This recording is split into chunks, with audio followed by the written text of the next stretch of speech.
매주 화요일 저녁에 찾아오는 시간 12월 3일 이 작가 문희정의 라이벌. 문이 열리긴 열렸는데 저는 문희정 아나운서가 아닙니다. 예, 안녕하세요. 김효진 PD입니다. 이 작가님. 네, 안녕하십니까. 예, 라이벌께서 부재 중이십니다. 어디 가셨습니까? 예, 휴가를 가셨다고 모처럼 좀 휴식을 취하러. 네네. 예, 그래서 제가 대신 진행하는 네. 불쌍사입니까? 좋은 일입니까? 그걸 딱히 좋지도 않고 딱히 불쌍사라고 생각하지도 않고 그렇네요. 예. 불편하진 않으시죠? 아니 괜찮습니다. 불편하지 않습니다. 그래서 제가 진행을 하게 됐고 오늘 어떻게 보통 바로 열어주십니까? 오늘의 주제를. 아닙니다. 네. 그럴 때도 있고 안 그럴 때 있고. 오늘은 어떤 쪽이십니까? 문희정 아나운서 마음이었는데 네. 글쎄, 오늘은 어떻게 할까요? 네. 이야기를 하고 갈까요? 광고를 듣고 오겠습니다. 네, 그렇습니다. 친절한 고대리가 모십니다. 국민 대리운전. 국민TV 조합원을 위한 국민 대리운전 1544-9411. 서울 경기 어디서나 친절하게 모십니다. 국민TV 조합원과 함께하는 국민 대리운전 1544-9411. 여우처럼 쇼핑하자 폭스마켓. 국내 최저가 판매 나노 금칫솔. 오픈마켓 최저가보다도 더 싸다. 국민의 48%가 살 때까지 단돈 1만 원에 무조건 무료 택배로 드립니다. 치약의 혁명 N47 플라즈마 치약. 기면활성제, 방부제, 사카린을 전혀 사용하지 않았습니다. 일반 치과 판매가보다 무려 70% 저렴하게 드립니다. 국민TV와 함께하는 참 좋은 쇼핑몰 폭스마켓. 문의는 1566-5476. 검색창에 폭스마켓을 입력하세요. 폭스마켓.co.kr.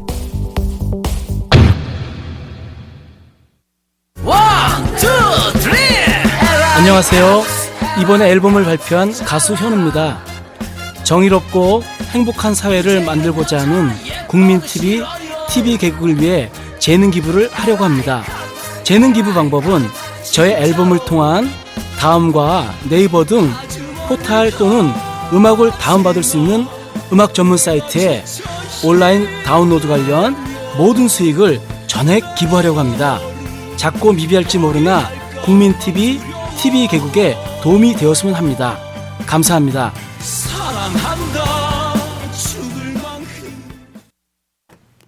이 작가님하고는 네.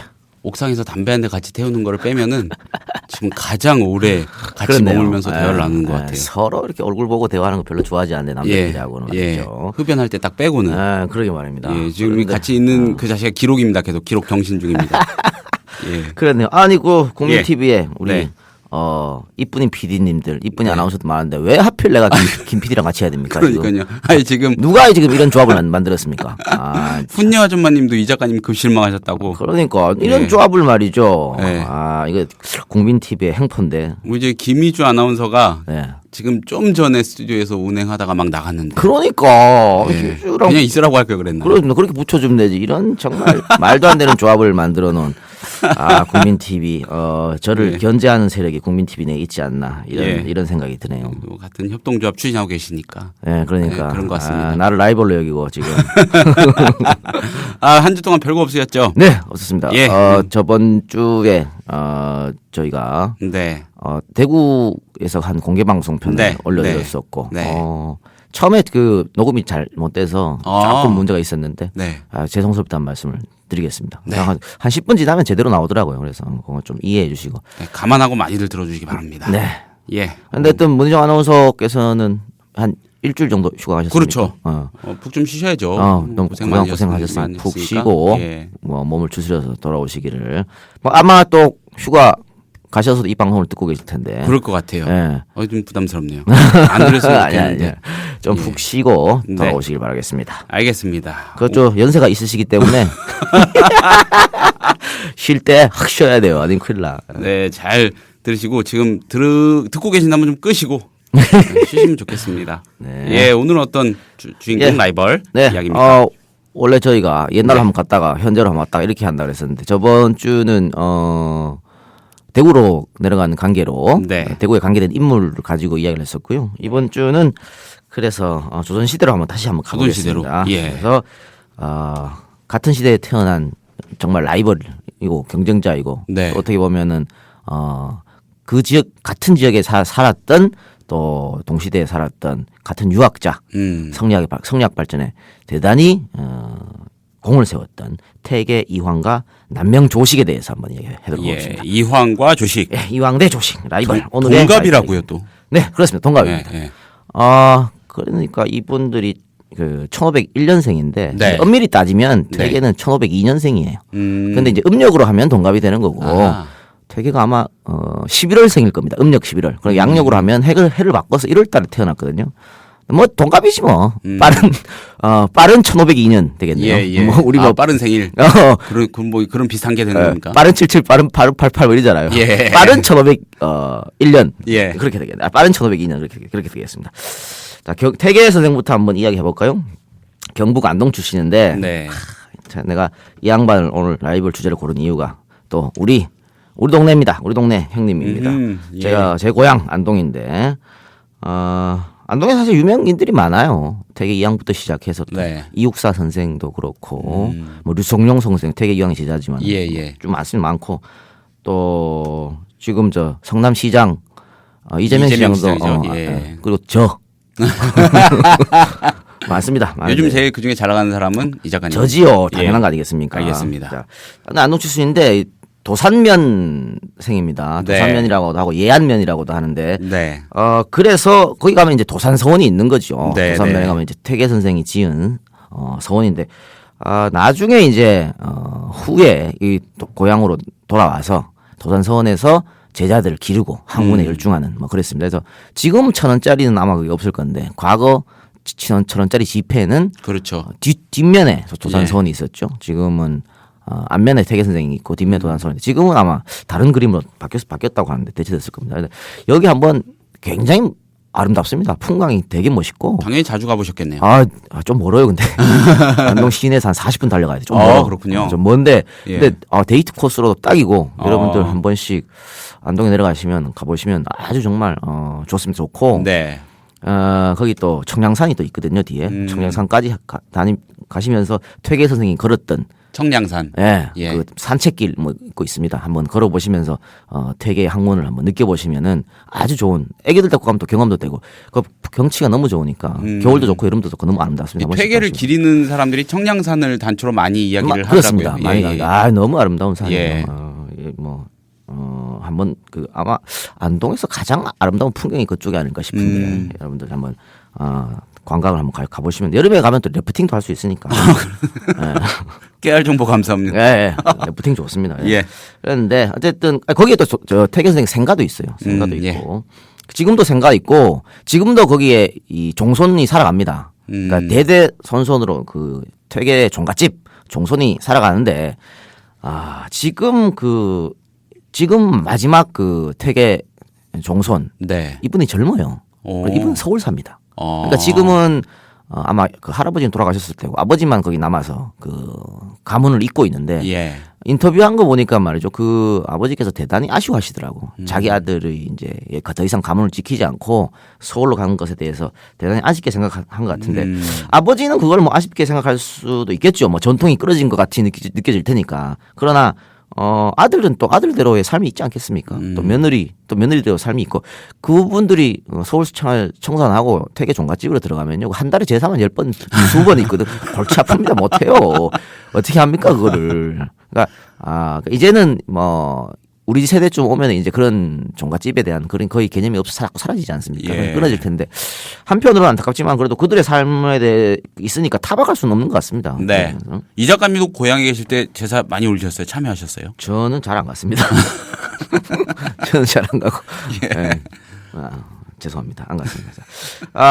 그건 뭐 태계 선생 종갓집 이야기였고. 예. 이분이 어렸을 때부터 학문을 되게 좋아하고 독서를 되게 좋아했는데 다들 그렇지 않겠습니까? 뭐 학자 출신이니까 뭐 어렸을 때부터 갑자기 뭐 어릴 때 팽팽 놀다가 갑자기 눈 떠가지고 학문에 눈 떠서 20대부터 공부하고 이런 거 잘 없잖아요. 네. 되게 그 어릴 때부터 책 보는 거 좋아하고 공부하는 거 좋아하는 사람이 다 커서도 책 보고 좋아하고 그렇게 됩니다. 근데 그렇게 공부를 열심히 하고 책 보기를 좋아하신 양반이 27살에 생원시에 합격합니다. 27. 상당히 늦은 거죠. 옛날에 뭐 13, 14이면 장가가고 그랬잖아요. 예. 늦은 나이인데. 이 생원시라는 것도 이 생원시가 뭐냐면요. 생원시에 합격하면 성균관에 들어갈 수가 있습니다. 그러니까 우리가 흔히 말하는 과거에 합격한 건 아니에요. 생원시라는 거. 또 그 당시에 주위에 동네 보면 양반들 많잖아요. 네. 생원 진사 되게 많아요. 요즘으로 치면은 어떤 고시 시험에 비교할 수 있을까요? 말단 공무원이라고 봐야겠죠. 공무원 시험 뭐한 7급 뭐 이런 거? 한 9급 정도 9급 되는 정도? 거지 뭐. 그렇군요. 지금은 따지니까 말단 정도 되는 건데 예. 지방에서 이 생원이나 진사로 눌러 앉으면 그냥 지방의 어떤 관리가 되고 예. 이런 거고 여기서 생원이 됐기 때문에 이제 아까 제가 성균관에 들어갈 자격이 주어진다 했지 않습니까? 네. 그래서 성균관에 들어가서 더 공부를 하면서 이제 과거를 시험을 자꾸 보면서 뭐 문과 소위 말하는 우리가 급제하는 바로 그런 형국입니다. 근데 동네에 생원 진사가 많다는 이유는요. 거의 다 여기서 끝나요. 그러니까 조선시대 과거가요. 정말 어렵습니다. 우리 지금 뭐 무슨 뭐 사법시험 이거는 시험도 아니야. 네. 조선시대 과거는 그렇게 어렵습니다. 그렇게 어렵기 때문에 거의가 대부분 이 생원이나 진사에서 끝이 나서 다 동네 가보면 생원 진사 되게 많아요. 생원 진사로 눌러 앉은 사람들. 예, 김진사, 계속. 이생원 많다니까. 다 허생원. 생원 다 그래요. 다 그런 사람들이야. 그리고 27세에 생원시 합격했고 예. 성균관에 갔겠죠. 그래서 성균관에 공부를 하면서 33세 문과에 급제했습니다. 그러니까 결코 빠른 나이가 아닌 거죠. 그러니까 33살에 과거에 합격했다는 그때로 겁니다. 치면 아주 늦깎이였던 건가요? 그렇다고 봐야겠죠. 물론 40이 넘어서 된 사람도 있는데 33세면 되게 늦었다고 하는 네. 겁니다. 근데 그 방금 말씀하셨죠. 조선시대 과거는 정말 징글징글하거든요. 시험이. 네. 뭐 소과 대과 나눠지고 또 거기서 뭐 초시 복시 그러다 한 5번 정도 쳐야 문과에 급제하는 시스템입니다. 그러니까 엄청나게 어려워요. 그것도 마지막에는 33명만 발탁했기 때문에 되게 힘든 시험이었다. 얼마나 많겠습니까? 전국에 양반들이 다 시험 치러 올라왔으니까. 예. 어려웠다라고 하는 거고요. 특히 문과는 더 어렵죠. 뭐 문과, 잡과, 무과 막 있잖아요. 근데 이 문과는 양반들만 칠 수 있었거든요. 여성들 혹은 또 서을, 그러니까 서자라고 하죠. 그 양반 네, 그런 양반 칠 수가 없었기 때문에 그 학문을 좋아하는 양반들이 뭐 다 모여서 공부를 했기 때문에 쉽지 않았다라고 하는 겁니다. 그러니까 문과에 급제했다는 것 자체만으로도 이 사람의 노력 또 비상한 머리는 인정해줘야겠죠. 근데 왜 이렇게 그렇게 했음에도 그럼에도 불구하고 왜 이렇게 이황이 늦은 나이에 과거에 붙었냐 하면은 이황이 말입니다. 네. 이황은 스타일이 그런 겁니다. 그러니까 정치보다는 그냥 공부하는 거. 학문을 파는 그러니까 그런 선비 기질이 있기 때문에 예. 그런 것 같아요. 그러니까 초야에 묻혀 공부하는 그러니까 마음이 여린 그런 전형적인 학자 스타일이다 할 수 있겠죠. 그러니까 어렸을 때부터 그런 모습을 많이 보였습니다. 마음 여리고 책만 보고 또 이분 그 별칭이 매형이거든요. 매화 꽃을 너무 좋아해요. 뭐 나중에 뭐 기생하고의 사랑 이야기를 뒤에 뭐 시간이 나면 제가 해드리겠습니다만. 그걸 꼭 들려주셔야 될 것 같아요. 그렇습니까? 네. 알겠습니다. 꼭 역시 그런 얘기 좋아하시는군요. 그러니까 꽃 좋아하고 여자 좋아하고 예. 또 마음 여리고 가족 생각하고 공부만 하고 이런 스타일입니다. 일화 하나 소개해드리면요. 이 형이 이징이라는 형이 있습니다. 이 양반도 뭐 학자인데 이징이라고 그러니까 예. 전부 다 이름이 외자예요. 예. 그리고 그 형제가 많아. 뭐 한 7남매인가 7형제가 6형제가 하여튼 많은데 예.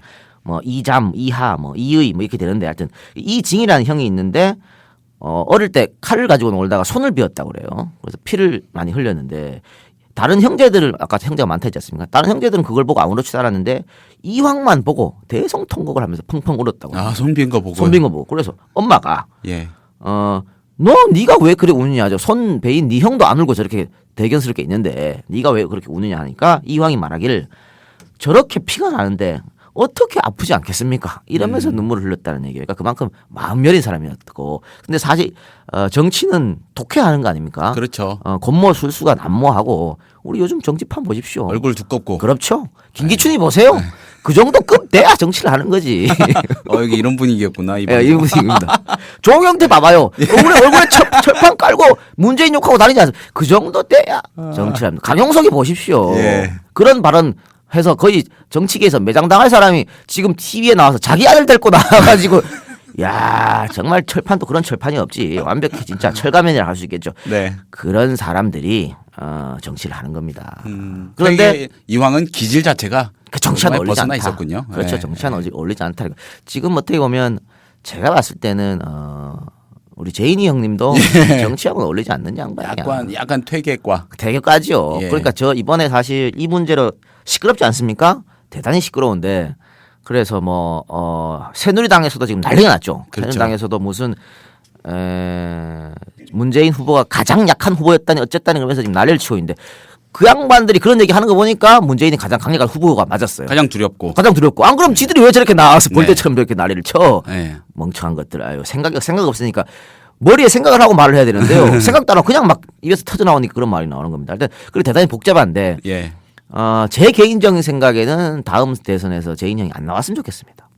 더 이상 마음의 상처를 입지 않으셨으면 하는 바람이에요. 본인의 기질에 맞춰서 그러니까. 그 결을 따라서 그냥 사시는 게 좋겠다. 정말 자기 하고 싶은 일 하고 자기 하고 싶은 공부하시고 네. 또 사회 활동도 좀 더 해주시고 이랬으면 좋겠습니다. 분명히 다음 대선에 또 우리 죽은 노무현 또 부관 참시 분명히 합니다. 새누리당 애들 또 끌고 나와서 대도 않는 거 가지고 어쩌고 저쩌고 더 이상 그런 모습은 저는 개인적으로는 안 봤으면 하는 바랍니다. 오늘 방송에서 공식 권고하시는 예. 저의 어떤 부탁이라고 네. 해드리죠. 또 말이죠. 지금도 민주당 내에서도 문재인 의원한테 막 칼을 휘두르고 뒤에서 뒤통수 치고 하지 않습니까? 그러죠. 다음 대선은 뻔할 뻔짜입니다. 안 도와줘요. 저는 저번 대선에서 민주당 의원들이 정말 힘을 합쳐가지고 정말 새누리당이 똘똘 뭉쳐서 박근혜 밀었지 않습니까? 그것처럼 똘똘 뭉쳐서 문재인 밀었으면 난 대통령 됐다고 봅니다. 그런데 다들 뒤에서 너 욕이나 하고 말이야.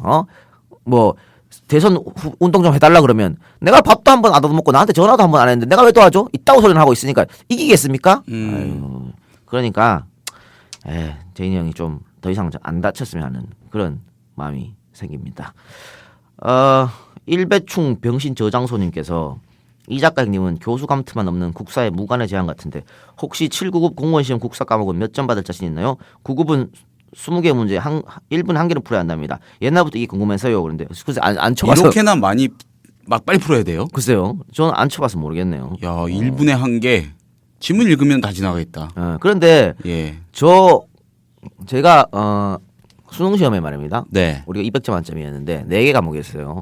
언어 영역 이건 국어지. 또 외국어 영역 이건 영어고. 수리탐구 1 수학이었고. 네. 수리탐구 2는 사회 과학. 사회과학 그러니까 예. 과학 생물 요거 반 파트. 네. 또 역사 지리 이런 그렇죠. 거 반 파트 이렇게 네. 했었습니다. 근데 제가 언어 영어 그다음에 사회 탐구는 거의 다 맞췄습니다.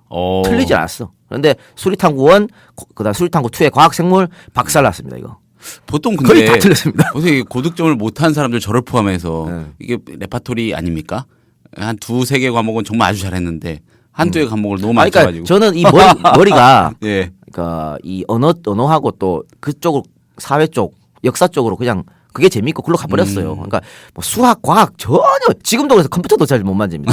저 컴퓨터 포맷 할 줄 몰라요. 그쪽 완전 젬병이기 때문에 역사 과목은 글쎄 모르겠습니다. 하여튼 고등학교 때는 꽤 잘했는데 아마 공무원 시험의 국사 과목은 좀 되게 심화 과정이 아니겠습니까? 좀 어려울 것 같은데. 빡세네요, 진짜. 네. 정말로.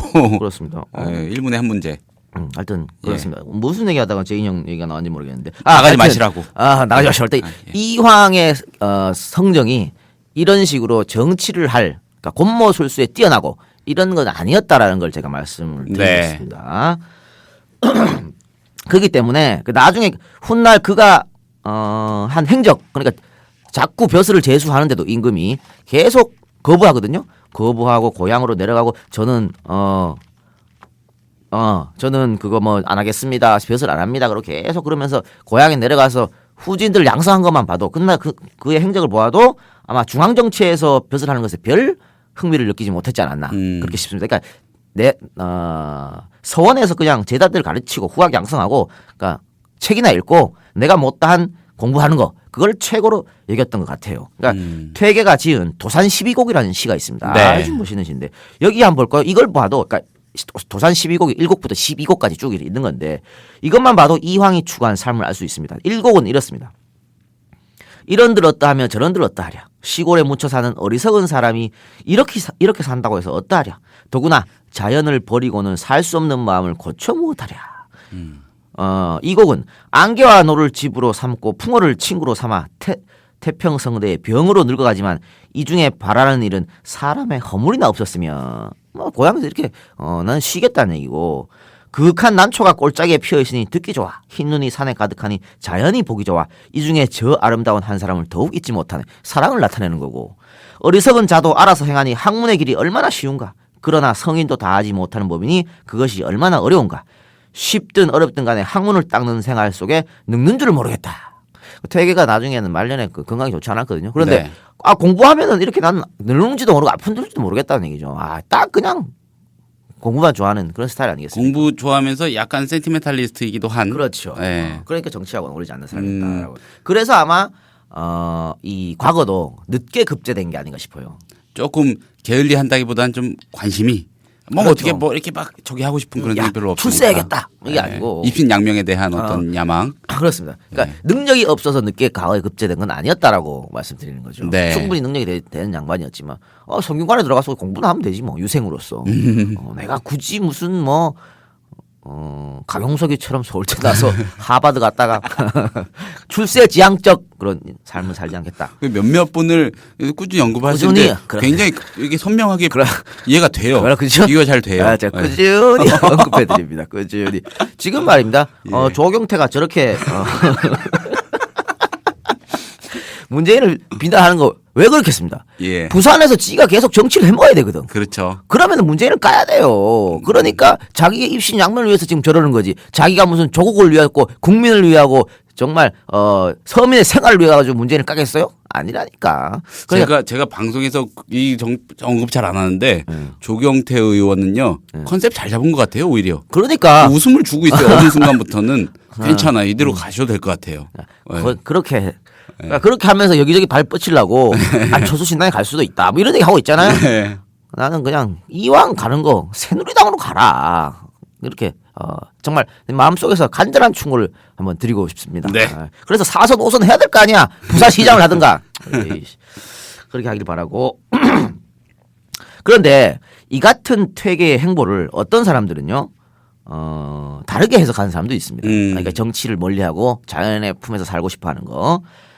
원래 그 사람이 그런 삶이 아니고 그의 형 이해가 네. 이해라고 또 형이 있습니다. 이 양반도 상당히 높은 관직에 있었는데 이해가 을사사화에 연루돼서 예. 목숨을 잃습니다. 그러니까 그거를 보면서 어떻게 보면 정치에 대한 혐오, 파벌 정치에 대한 혐오 내지는 정치 현실에 대해 실망했기 때문에 그랬던 거 아닌가 이렇게 말씀하는 사람도 있습니다. 당시 정치가 굉장히 피폐해져 있던 때죠. 그렇죠. 아유 뭐 엄청 을사사화를 그러면 한번 뭔지 한번 예. 살짝만 설명해 드릴게요. 전방 피폐하다고 말씀하셨는데 네. PD께서 근데 훈구파 살인파와 대결이 격돌했기 때문에 자꾸 사화가 일어났었거든요. 근데 뭐 그런 얘기 이황도 살인파니까 결국은 근데 그런 얘기 다 할 수는 없고 간단하게 그냥 을사사화를 얘기하면요. 중종에게 네. 장경왕후와 문정왕후가 있었습니다. 예. 그러니까 지금 뭐 뭐라 와이프지 두 명이 있었는데 묘하게 둘 다 윤씨였어요. 근데 장경왕후의 동생은 유님이라는 동생이 있었고 또 문정왕후에게는 윤원영이라는 동생이 있었습니다. 그러니까 이 유님과 윤원영이 누나들의 백을 업고 네, 네. 권력을 지금 잡으려는 거지. 박지만이가 그렇지 않습니까 지금? 멋있으신데요, 작가님. 지금 예. 말입니다. 내가 새누리당의 모 정치인께서 네. 누군지 내가 말은 안 하겠습니다. 꽤 다선 의원입니다. 새누리당의 모 정치인님께서 김기춘이가 지금 권력의 실세 아니냐? 그랬더니 예. 웃기는 소리 하고 있네. 김기춘이 뭔 실세야? 박지만의 실세지. 이렇게 말씀을 하셨습니다. 누군지를 말하죠. 예. 몇 선입니까 그분? 꽤 다선이다. 알겠습니다. 자꾸 알려가지 마세요. 알겠습니다. 그랬다. 그러니까 박지만이가 지금 누나의 그거 아닌 그런 겁니다. 그랬다. 유님과 윤원영이가 그랬단 말입니다. 그래서 네. 둘 다 이제 또 권력을 좋아라 했지 않겠습니까? 권력 싫어하는 사람이 어디 있겠어요? 그러니까 누나를 이용해서 자기 세력을 넓히려고 했습니다. 거기다가 누나 둘이요. 또 왕자의 씨, 왕세손을 낳으니까 더 이 싸움이 격렬해지는 겁니다. 네. 자기 조카를 왕에 앉히는 거지. 그래서 이렇게 싸움이 심했는데 첫 번째 싸움에서는 유님이 승리를 합니다. 왜냐하면 장경 왕후가 낳은 아들이 인종이 됐거든요. 예. 태정태세 문단세 예성 연중 이렇게 인종이 됐습니다. 네. 그런데 인종이 즉위하고 꼴랑 8개월 만에 급사를 합니다. 그러니까는 나이 어린 동생이 즉위하게 되는데 이가 바로 명종이고 인명이니까 명종이고 명종이 즉위하자 문정왕후가 수렴청정을 하게 됐어요. 네. 이러니까 이제 바뀌었지. 이제 유님이 아니고 윤원영이 이 판을 흔드는 그렇게 돼버렸습니다. 윤원영의 세상이 된 거죠. 그러니까 윤원영은 자신들의 세력을 넓히고 반대파들을 제거하기 위해 유님 일파가 쿠데타를 일으키려 그런다. 이러면서 이걸 진압해야 된다 그러면서 엄청난 사람들, 엄청난 유님 일파들을 죽이게 됩니다. 선비들을 죽이게 되는 거지.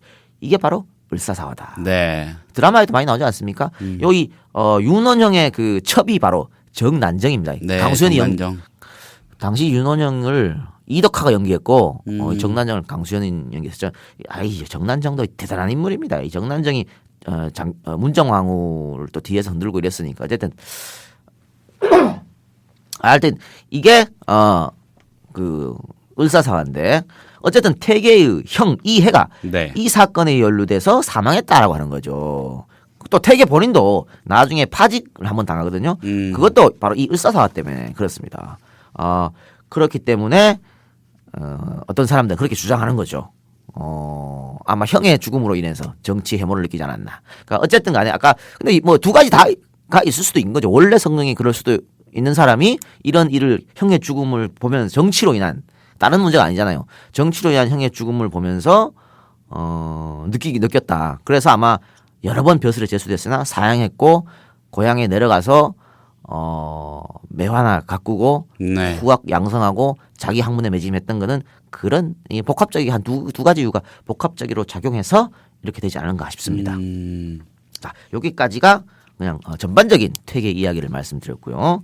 자, 그러면 이에 반해 퇴계의 라이벌 조식을 한번 살펴봅시다. 남명 조식이죠. 그렇습니다. 남명 예. 조식, 퇴계 이황, 남명 조식 이렇게 되는 거니까요. 자, 조식은 라이벌이라고 했지 않습니까? 네. 라이벌. 동시대 아까 동갑이라고 그랬는데 경남 합천이 고향입니다. 그러니까 태계가 경북을 대표하는 학자였다면 조식은 경남을 대표하는 학자다. 이렇게 말할 수 있겠죠. 영남살임. 우리 조선시대 중기쯤에 오면 영남살임이 거의 무슨 뭐 다 이제 살인파를 편을 장악했다는 거렇고 제일 앞서 나갔지 않습니까? 영남 우위의 구도는 이때부터 공고했던 건가요? 그렇죠. 그렇다고 봐야겠죠. 그런데 네. 사실 독립운동에 영남의 선비들이 많이 뛰어들었던 거 이 영남살림의 후예들이죠. 독립운동에 상당히 많이 뛰어들었어요. 그리고 이제 호남 쪽은 동학운동을 또 많이 했었고 뭐 그런 차이점이 있는데 영남이 갑자기 이렇게 뭐 정권을 독식하고 좋은 자리에 권력을 많이 차지하는 거는 그건 뭐 박정희 때부터 사실 그렇게 된 거고 이전에는 뭐 그렇게 볼 수 없죠. 영남 사람들도 나라를 위해서 열심히 한 사람들이 정말 많습니다. 뭐 임진왜란 때도 그렇고 또 일제시대 때도 그렇고 말이죠. 자, 어쨌든 두 사람은 어떤 그 영남살림의 거물이라고 볼 수 있고 지금은 뭐 경남, 경북 이렇게 말하지만 당시에는 경상좌도, 경상우도 이랬었거든요. 그래서 태계가 이제 경상좌도를 대표했고 조식이 경상우도를 대표한 이렇게 라이벌이었다고 보는데 아까 제가 뭐 진사 이야기 했지 않습니까? 네. 근데 이황의 아버지는요 40살에 진사 시험에 합격했습니다.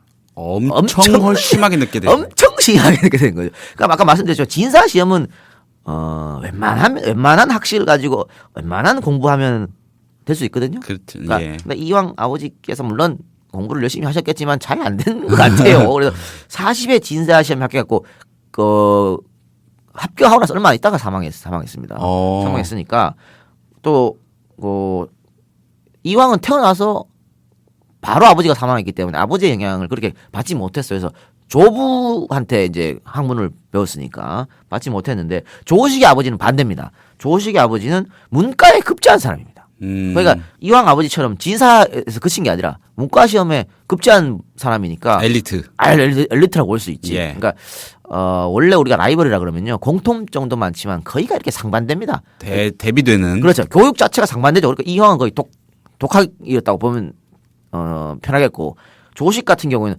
아버지의 도움을 많이 받았을 거 아닙니까? 예. 아버지가 많이 도움을 받고 아버지가 높은 벼슬이 있었기 때문에 이 교류 사람을 만나는 걸 많이 해요. 아버지한테 인사하러 온 선비들 많을 거 아니야. 그러면서 또 아버지의 친구들 아버지가 엘리트이기 때문에 아버지의 친구들도 엘리트야. 그 자식들도 그럼 당연히 공부를 잘하겠죠. 이거 하면 예나 지금이나 똑같은 거니까. 갑자기 상속자들 생각 살짝 나는데. 아유, 뭐 다 그런 거예요. 원래 우리가 말입니다. 예. 여러분들 우리가 뭐 개천에서 용나는 게 어렵다 그러지만 네. 옛날도 어려웠어요. 지금만 어려운 거 아닙니다.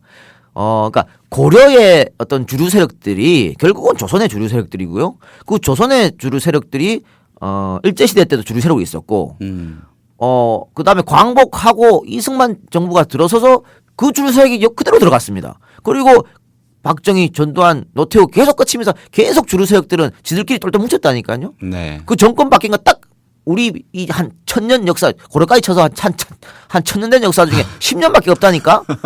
계속 걔들 지금도 그런 헤쳐먹고 있지 않습니까? 그러니까 권력이 왕조가 바뀌었다고 권력이 바뀐 게 아니에요. 주류 세력은 늘 똑같았고 그 주류 세력들은 늘 자기의 어떤 권력과 정보를 바탕으로 자기 자식들을 잘 먹고 잘 살게 했단 말입니다. 결국 서민들은 옛날 어렵게 살던 백성이나 지금 서민들이나 별반 다를 차이 바가 없다는 아니 거죠. 권문세족을 뒤집었던 조선의 그 건국 세력들은 어떻게 그렇게 말하지만 예. 결국은 이거 조선을 대체적으로 지배했던 사람들은 그 고려의 주류 세력들이 그대로 넘어왔다고 볼 수 있는 거죠. 몇몇 이것만 바뀌었을 뿐이다고 말씀드리는 겁니다. 알겠습니다. 네. 예. 그렇게 됐고 우리는 좀 말하다가 자꾸 딴데로 세기 때문에 뭐 얘기하다가 뭐 어디로 셀지 알 수가 없어. 하여튼 그렇게 해서 이제 아버지의 도움을 또 영향을 많이 받을 수밖에 네. 없었다고 하는 거죠. 그 다음에 말입니다.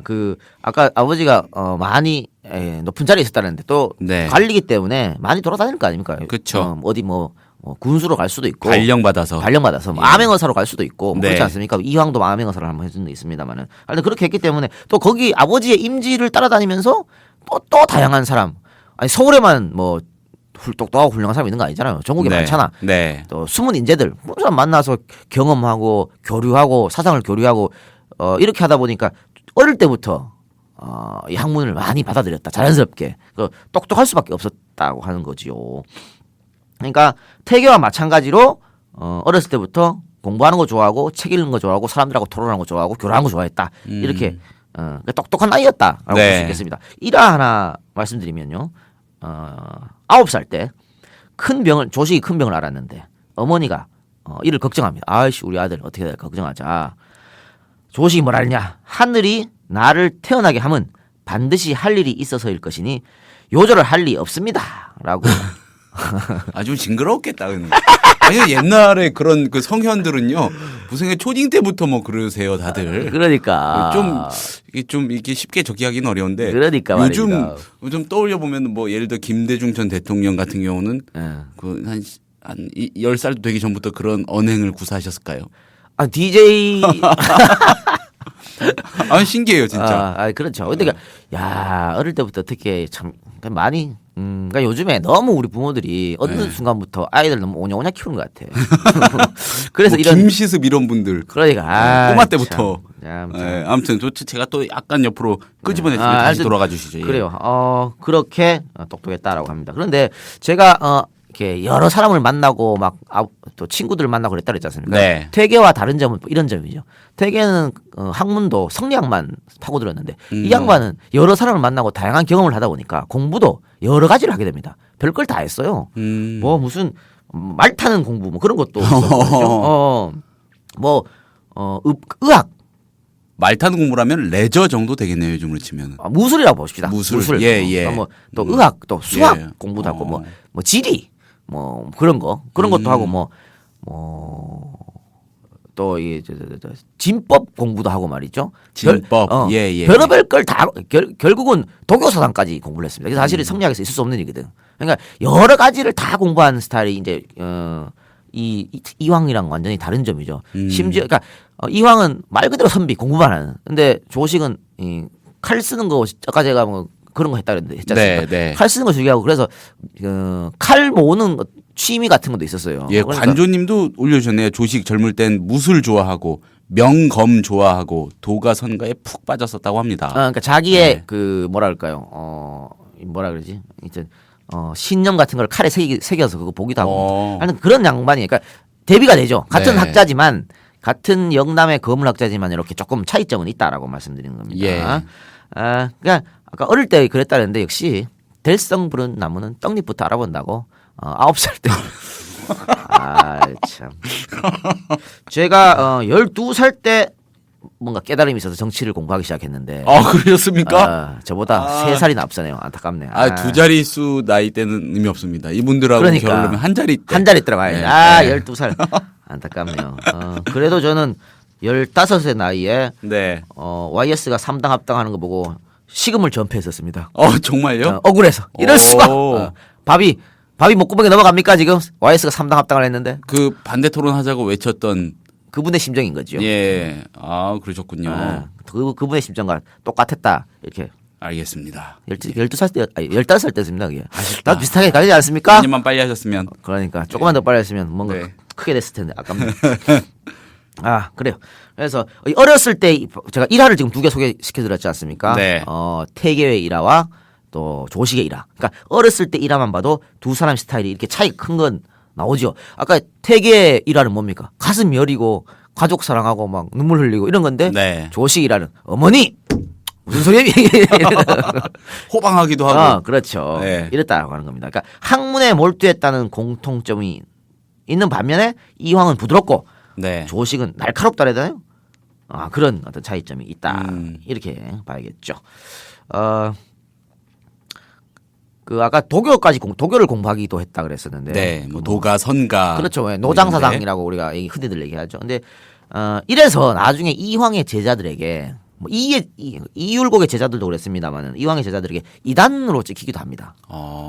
물론 조식이 이황을 공격한 적도 있어요. 아니 공부 학문의 맥이 좀 다르다고 2단으로까지 의무부여가 되던 시대. 당신은 성리학이 최고 학문이라고 봤으니까 거의 유교 종교급에. 그렇죠.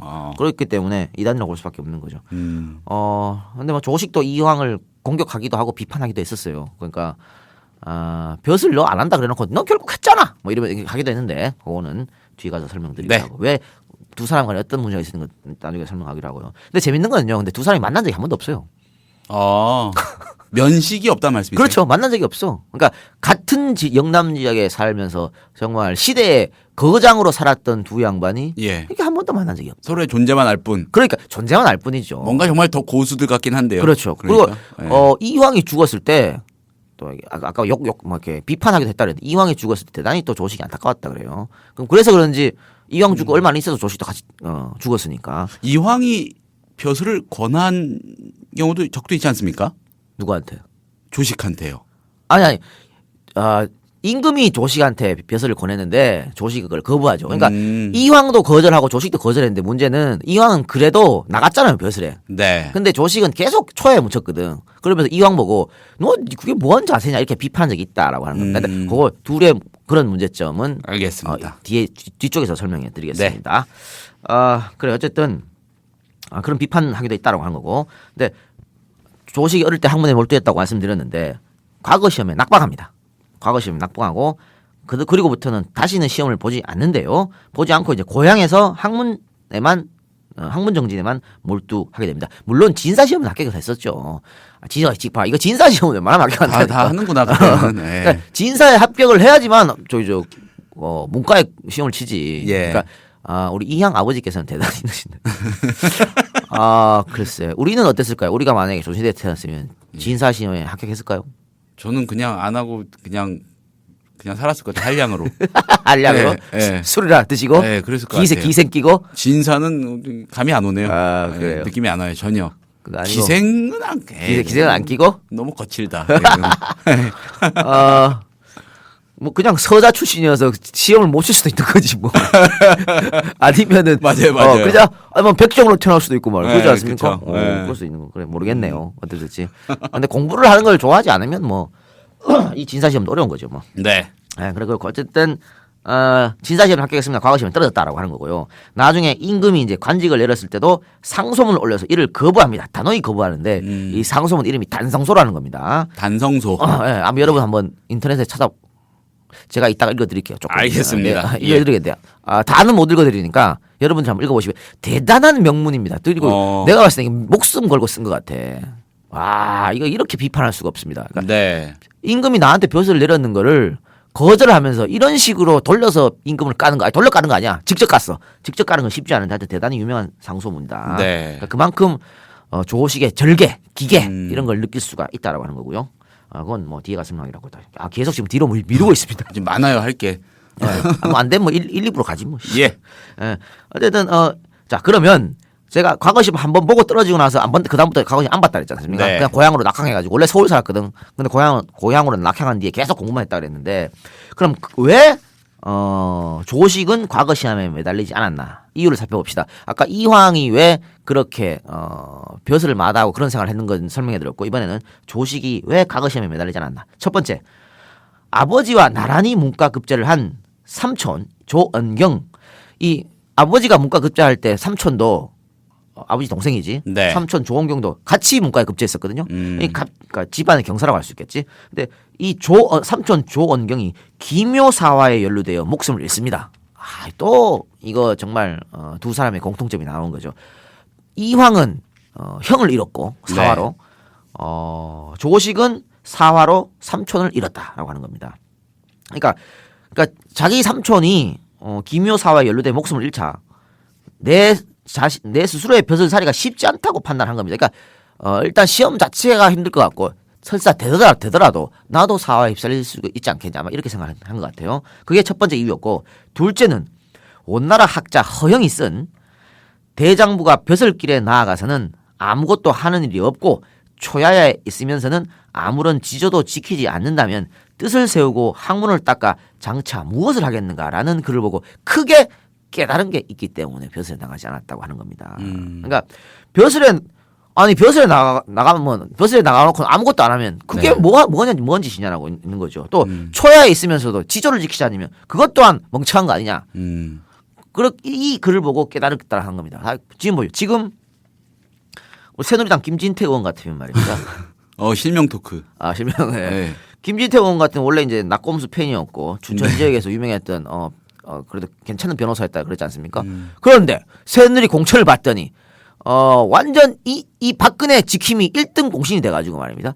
뭐 말만 하면 튀어나와가지고 지금 난리를 치지 않습니까? 권력이 그렇게 좋을까요? 그러니까 안 가져봐서 모르겠는데. 그럴 바에는 벼슬을 하면 뭐하나? 새누리당 국회의원 되면 뭐하냐고. 뭐하러 국회의원이 됐어?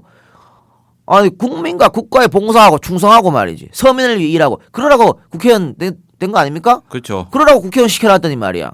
박근혜 지킴이나 하고 자빠졌고 말이지. 아유 진짜. 분위기 좋다. 예, 라이벌 짱인데요. 예. 그런 인간이 국회의원 되면 안 된다라고 말씀드리는 겁니다. 그러니까 네. 아니 이건 내가 말한 게 아니고 조식이 그렇게 생각했다. 조식이 아마 살아있다면 지금 김진태한테 그런 말 했을 거다. 지금 우리 사회 일각에도 그런 지적이 제기되고 있다. 그렇습니다. 예. 그렇게 말하는 거지. 내가 뭐 지금 김진태를 욕하고 그죠? 김기춘을 욕하고 그런 거 아닙니다. 뭐 실익이 뭐가 있으시다고 그렇죠. 그럼 내가 그런 거 없어요. 그렇다는 거고. 그러면 우선 저것부터입니다. 첫 번째 이유가 제가 아까 기묘사화에 삼촌이 연루돼서 어떤 정치적으로 네. 힘들지 않겠나 이런 생각을 했을 수도 있다 그랬는데 그러면 기묘사화란 또 뭔지 봅시다. 우리 여러 가지 오늘 공부를 하게 됩니다. 네. 아까 사화가 원래 이제 훈구파와 살인파의 대결 뭐 이러면서 훈구파들이 사화를 일으켜서 살인을 제거하고 또 다시 등용되면 또 사화를 이렇게 제거하고 뭐 이렇게 된 거거든요. 네. 이번에는 기묘사화도 그런 겁니다. 간단히 말씀드리면 중종 반정이 일어납니다. 네. 태정태세 문전세 예성연중 그러니까 연산군이 개난리치고 그러면서 연산군을 몰아내고 중종 반정이 일어나지 않습니까? 그래서 중종 반정 이후에 이 조광조를 중심으로 한 살인파가 다시 한번 득세를 하게 됩니다. 그러니까 조광조를 비롯한 선비들이지 이 선비들이 다시 한번 득세를 했는데 이 기묘사화 한 방으로 그냥 소위 말하는 나가리가 돼버렸는데 어쨌든 연산군이 물러나고 왕위에 오른 중종은 연산군에 의해 쫓겨났던 살인 세력들을 대거 등용합니다. 그리고 이들이 중요시했던 성리학을 적극 장려했었죠. 그러니까 연산군이 또 무호사화, 뭐 갑자사화 뭐 이런 거 막 일으켰거든요. 네. 그건 뭐 혹시 다음에 설명할 일이 있으면 하고 그런데 막 일으켰는데 그러면서 이 중종은 살인 세력들 대거 불렀는데 이때 등장한 인물이 바로 조광조다라고 하는 겁니다. 근데 왜 중종은 살인을 등용했나? 연산군을 몰아내고 자신을 왕으로 앉힌 공신들의 세력이 너무 커져버렸다는 얘기예요. 왜? 우리 손으로 왕을 몰아내고 우리가 왕을 세웠지 않느냐. 그러면서 이 세력이 너무 커졌기 때문에 중종으로서는 왕권 강화를 위해 이들 세력을 견제할 수밖에 없었다라고 하는 겁니다. 이런 게 정치 아니겠습니까? 동서고금을 막론하고 키워줬다가 견제시키고 키워줬다가 견제시키고 이런 걸 제일 잘하는 게 박정희 전 대통령이죠. 디바이드 앤 룰이라고 하는 거 분할 통치. 들었다 놨다 하는 겁니까? 그렇죠. 한마디로? 그러니까 두 사람, 그러니까 네. 3인자를 한 여러 명 더 가지고 네. 그 사람들이 끊임없이 경쟁을 해가지고 나한테 충성을 바치게 이렇게 하는 거. 그래서 결국 그것 때문에 죽었지 뭐. 그렇지 않았습니까? 맞아요. 김재규하고 차지철의 어떤 그런 관계 때문에 결국 죽었으니까.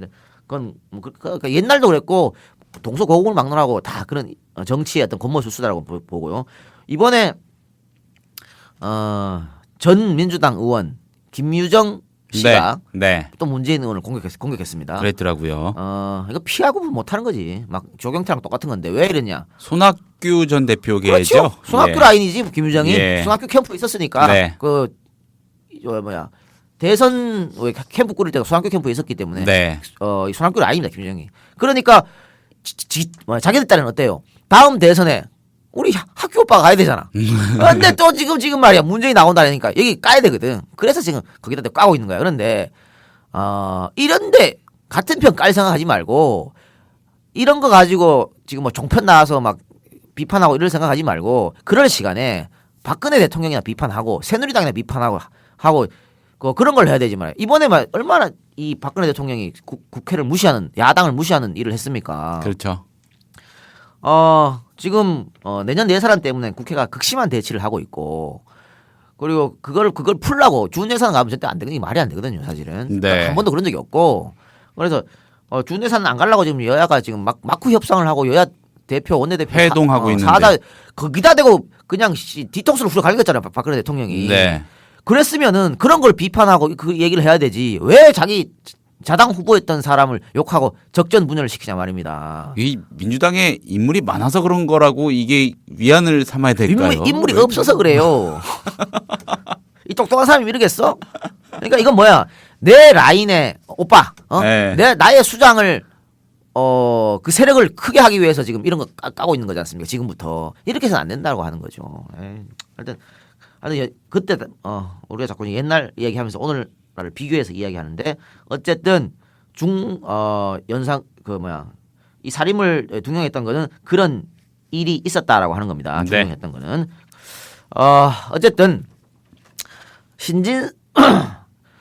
그러고 나서 신진 살인 조광조 측의 개혁 드라이브가 걸러지는데 너무 강합니다. 그러니까 너무 강한 개혁 드라이브가 걸어지니까 훈구파들이 이에 입지에 불안을 느끼죠. 그러니까 계속 개혁 정책 때문에 자기들이 그 기존 주장들은 다 이렇게 물리치고 또 중종이 조광조를 이뻐라 했기 때문에 그래서 원래 이 공신들이 되는데 1등 공신들 아닙니까? 중종이 올라갔는데 그 사람들 공적도 파내고 뭐 이랬었거든. 그래서 그런 이 조광조를 제거해야겠다는 아마 생각이 컸을 겁니다.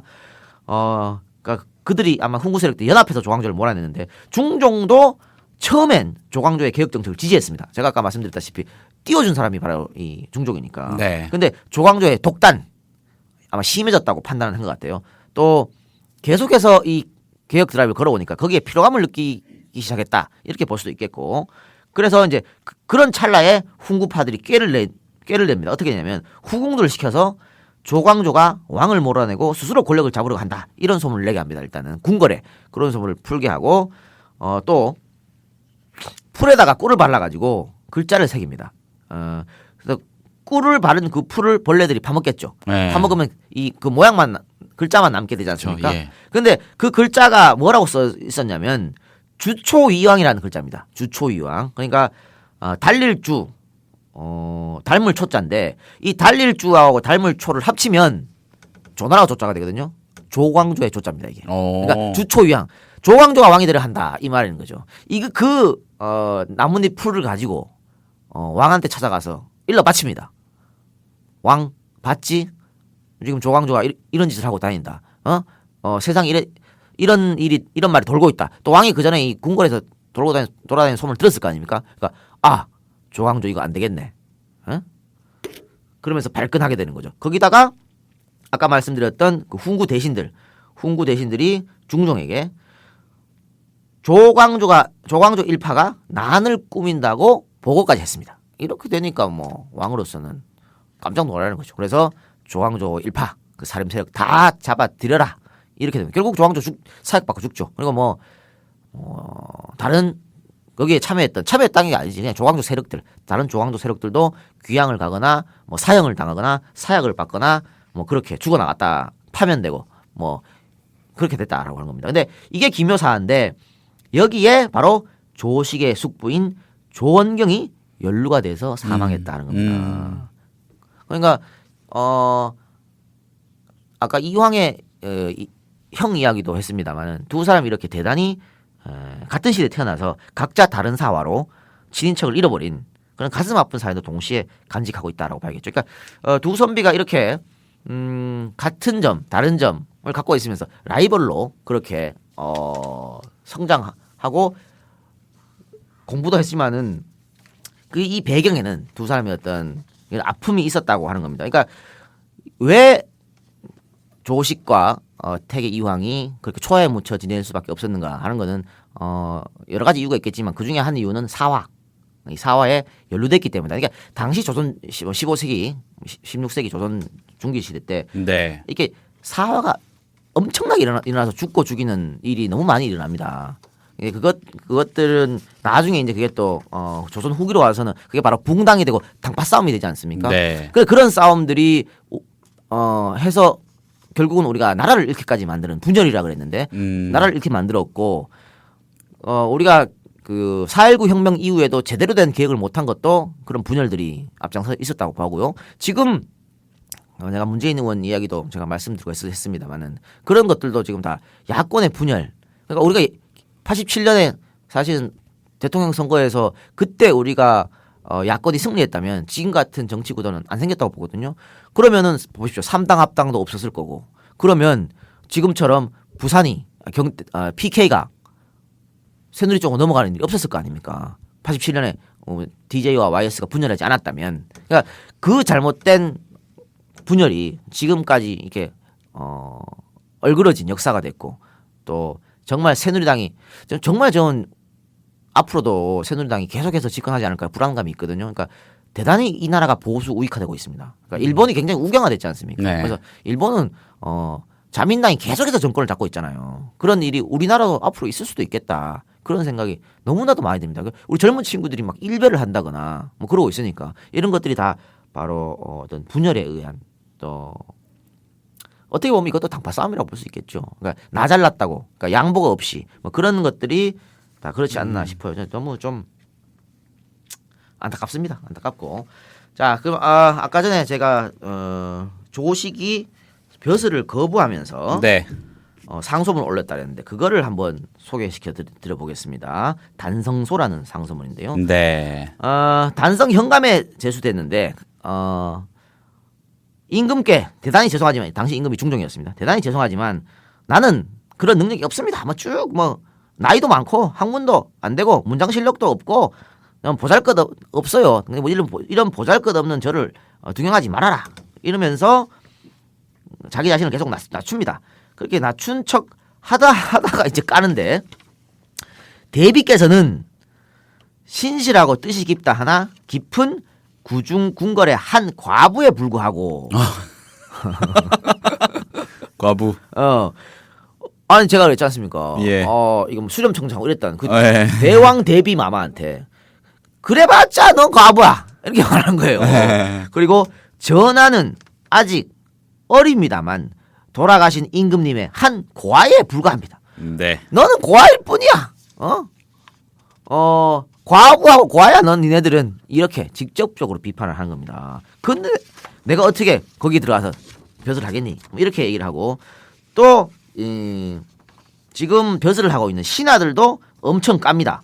장군들도 까고 장수 가운데 자격을 갖춘 자가 없고 성에는 수성할 군절이 없으므로 외적이 무인지경에 들어온 것입니다. 이렇게 하면서 이거 뭐 외적이 자꾸 침략하니까 그런 얘기를 하는데 그리고 겉으로 드러난 병보다는 뱃속의 병이 중요한데 지금 나라는 뱃속의 병을 들은 상태이다. 그러니까 나라의 일을 맡은 공경 대부들이 나라의 문제점을 해결을 하려고 하지 않고 백성들을 수탈하고 있으니까 어떤 문제겠냐 뭐 이러면서 계속 비난을 하는 거죠. 온갖 부패상을 막 그렇습니다. 지적하고요. 예. 네. 그러면서 전하께서는 무슨 일에 종사하시는지 학문을 좋아하십니까? 풍악이나 뭐 이런 걸 좋아하시지 않습니까? 이게 뭐 죄송합니다. 풍악을 올리신 겁니까 풍악을 지금? 올렸습니다. 비지였군요.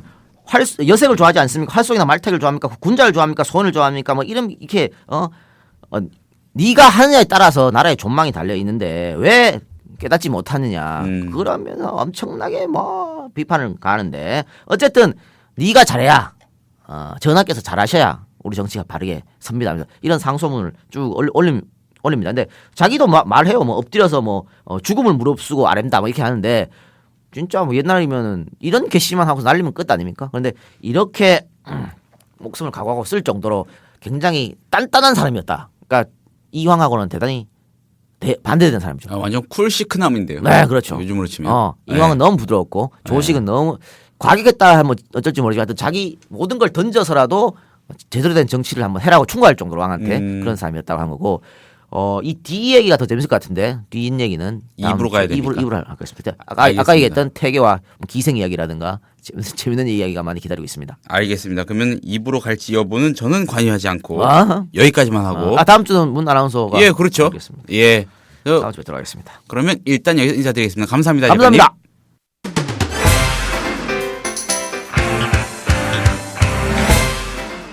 12월 3일 이 작가 문희정의 라이벌은 문희정 아나운서가 휴가 중인 관계로 저 김효진 PD가 대신 자리를 지켜봤습니다. 퇴계 이황과 남명 조식의 라이벌 관계에 대한 이야기였습니다. 감사합니다.